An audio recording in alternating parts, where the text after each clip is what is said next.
ট্রাম্পের সাথে ব্রিটেনের রাজা তৃতীয় চার্লসের সাক্ষাতের বিরোধিতা, লন্ডনে স্টপ ট্রাম্প কোয়ালিশনের বুকযোগে বিক্ষোভ। মানবাধিকার পরিস্থিতির আমূল পরিবর্তন না হওয়া পর্যন্ত ইরানের উপর থেকে নিষেধাজ্ঞা প্রত্যাহার করবে না ইইউ। প্রেসিডেন্ট ভ্লাদিমির পুতিনের সমর্থন পেতে রাশিয়ায় পৌঁছাচ্ছেন ইরানের পররাষ্ট্রমন্ত্রী আব্বাস আরাগচি। কিয়েভে উস্কানিমূলক বৈঠকের অভিযোগে জার্মান রাষ্ট্রদূতকে তলব করেছে রুশ পররাষ্ট্র মন্ত্রণালয়। ইরান যুদ্ধের প্রভাব থেকে আলবেনিয়াকে রক্ষা করছে জলবিদ্যুৎ, মেটাচ্ছে চাহিদার 90% বেশি। ইউরোপের হালনাগাদ ও বৈচিত্র্যময় খবরাখবর আপনাদের সামনে এক নজরে তুলে ধরছি আমি তাসমিয়া টুম্পা।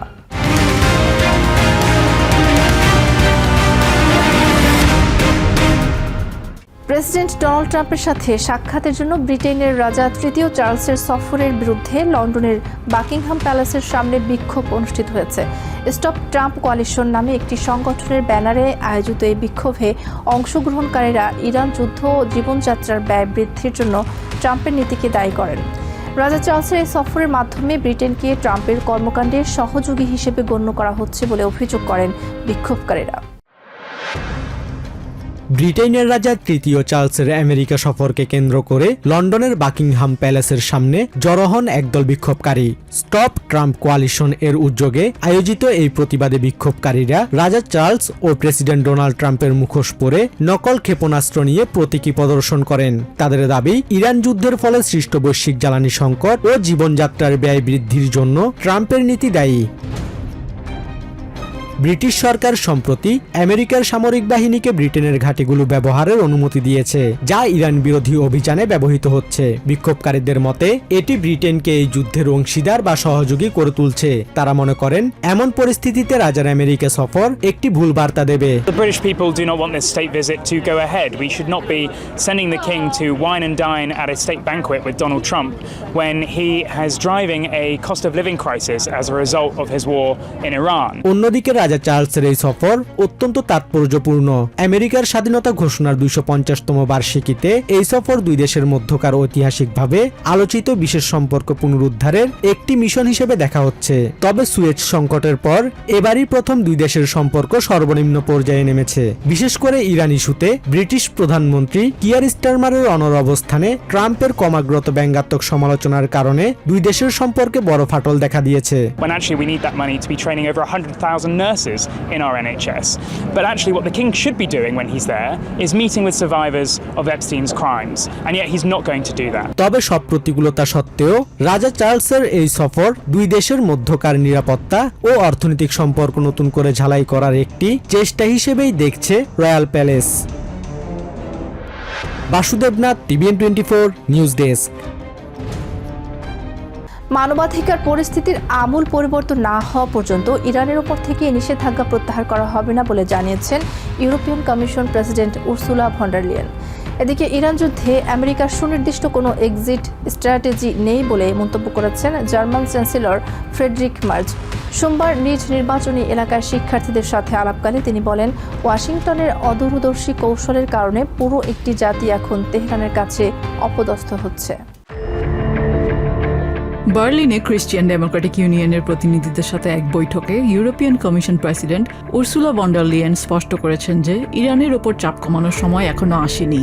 চলতি বছরের শুরু থেকে এই পর্যন্ত দেশটিতে সরকার বিরোধী আন্দোলনে প্রায় 17,000 তরুণকে হত্যার যে পরিসংখ্যান পাওয়া গেছে তা নিয়ে গভীর উদ্বেগ প্রকাশ করেন তিনি। নারী অধিকার এবং সাধারণ মানুষের উপর দমন নীতি বন্ধ না হওয়া পর্যন্ত ইউরোপিয়ান ইউনিয়ন তেহরানকে কোনো প্রকার ছাড় দিতে রাজি নয়। ইরানের উপর থেকে নিষেধাজ্ঞা প্রত্যাহারের সময় এখনো আসেনি। চলতি বছরের শুরু থেকে এ পর্যন্ত প্রায় 17,000 তরুণকে হত্যা করেছে দেশটির শাসন ব্যবস্থা। মানবাধিকার এবং নারী অধিকার দমনের যে ভয়াবহ চিত্র আমরা দেখছি, তাতে দেশটিতে বড় ধরনের কোনো মৌলিক পরিবর্তন না আসা পর্যন্ত আমরা নিষেধাজ্ঞা বহাল রাখব। অন্যদিকে ওয়েস্ট জার্মানির মার্সবার্গে এক ব্যতিক্রমী জনসভায় শিক্ষার্থীদের মুখোমুখি হয়ে আমেরিকান সমর কৌশলের কড়া সমালোচনা করেন German chancellor Friedrich Merz. Afghanistan ও ইরাকের 2 দশকের দীর্ঘ যুদ্ধের উদাহরণ টেনে তিনি সতর্ক করেন যে কোনো সংঘাত শুরু করার চেয়ে সেখান থেকে সম্মানের সাথে বের হওয়া অনেক বেশি কঠিন। চ্যান্সেলরের মতে তেহরান খুব সুকৌশলে ওয়াশিংটনকে আলোচনার টেবিলে হেনস্থ করছে, যার কোনো কার্যকর জবাব আমেরিকান প্রশাসনের কাছে নেই। আমেরিকানদের কোনো পরিষ্কার কৌশল নেই। এই ধরনের সংঘাতের মূল সমস্যা হলো আপনি কেবল ভেতরে ঢুকলেই হবে না, বের হওয়ার পথও জানতে হবে। আফগানিস্তান ও ইরাকে আমরা 20 বছর ধরে এর ভয়াবহ রূপ দেখেছি।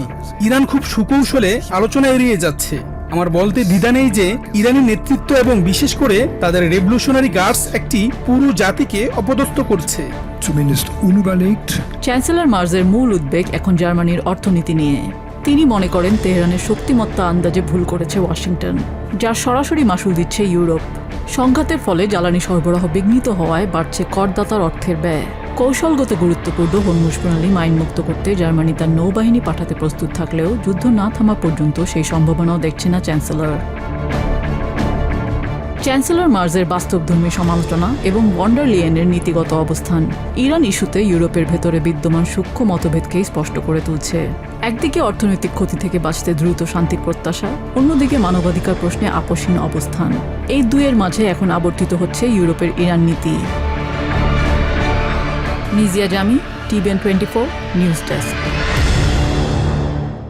আমেরিকার সাথে চলমান সংঘাত ও আঞ্চলিক অমীমাংসিত ইস্যুগুলোতে প্রেসিডেন্ট ভ্লাদিমির পুতিনের সমর্থন পেতে রাশিয়ায় পৌঁছেছেন ইরানের পররাষ্ট্রমন্ত্রী আব্বাস আরাকচি।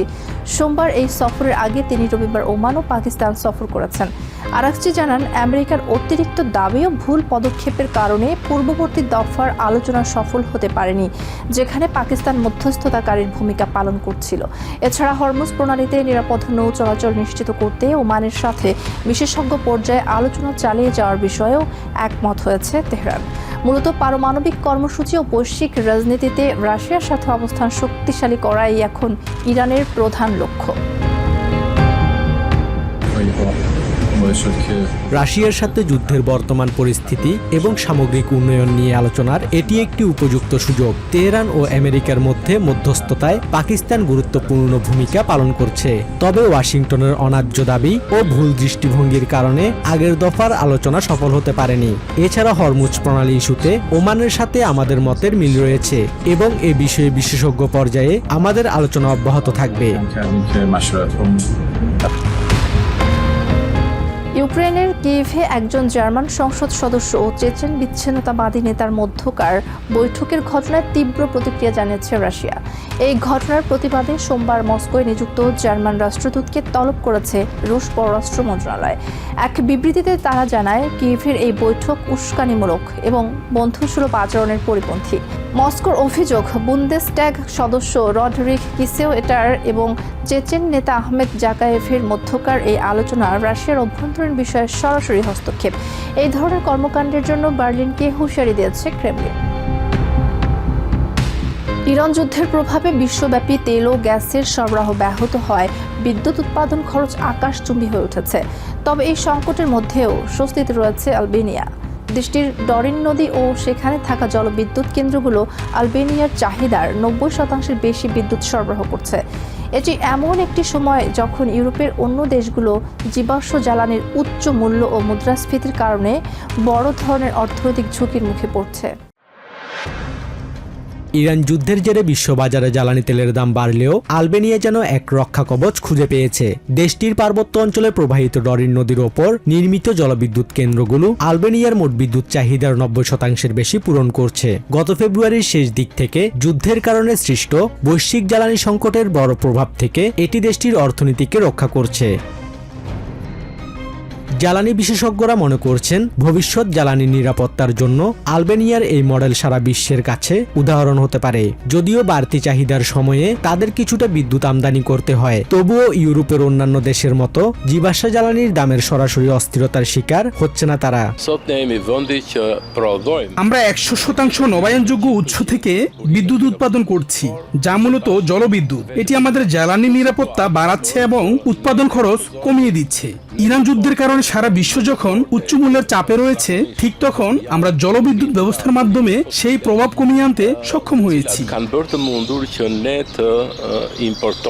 বিপরীতে সমুদ্রে ভাসমান তাপবিদ্যুৎ কেন্দ্রের বিরুদ্ধে প্রতিবাদ জানিয়েছেন ভলোরা অঞ্চলের বাসিন্দারা। তারা বলছেন এই কেন্দ্রগুলো থেকে যেমন দূষণ ছড়াচ্ছে, তেমনি বিদ্যুতের উৎপাদন খরচও অনেক বেশি। আমরা আমাদের অঞ্চলে এই ভাসমান বিদ্যুৎ কেন্দ্রগুলো স্থাপনের বিরোধী ছিলাম। এগুলোর মাধ্যমে যেমন পরিবেশ দূষণ বাড়ছে, তেমনি বিদ্যুৎ উৎপাদনের খরচও তুলনামূলক অনেক বেশি। আমরা টেকসই ও পরিবেশ বান্ধব জ্বালানির পক্ষেই রয়েছি।